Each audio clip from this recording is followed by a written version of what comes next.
karuwa to ya kalma ai muna karuwa sosai Abu alaikum salam sa kuma to ko kuma sannan ku awaki to alhamdulillah yau ba tare da kaka lokaci ba yau ba sai mun yi rubutu ba yau ranar tarihi yau ranar tarihi kenan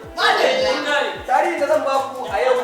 kamar yadda tarihi ya zo mana a lokacin da aka yi yakin Biafra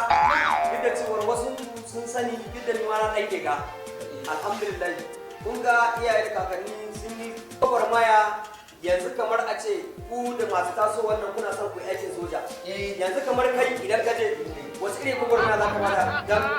mutum da za ka ba ka saka ina kan so in samu kamar mutum uku wanda waje su wasu irin gudunmuwa za su bada idan sun je wannan aikin sojan su idan su lokaci ya yi domin su taimaka wa kasar su Najeriya. Yan wato bismillah. Ni dai ina ganin a tabbar ba ni babban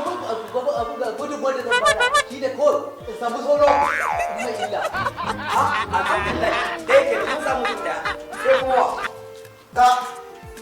bismillah. wannan gaya bai wasan abin da zai yaki da shi a ƙasar nan ba.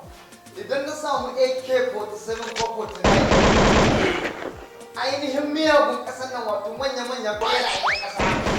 ba ɗayan su na lallai ka ba da gudunmuwa mai kyau wancan an yaƙi da tsoro saboda malaria wato kai na fahimci ɓerayen da za ka yi magani kai ka samu zazan na lafiya a samu na uku to kai kuma da kai takumi gudunmuwa mai za ka bada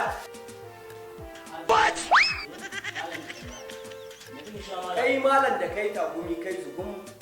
in ka zo wace irin gudunmuwa za ka ba ka saka ai mana abin da ya sa ka ne tagumin nan ai ina tunanin ma dinkan arga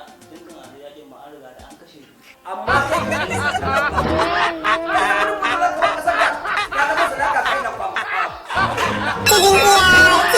Ku danna mana subscribe ku danna alamar ƙararrawa in ka zarar mun ɗora za ku mun gode masoya.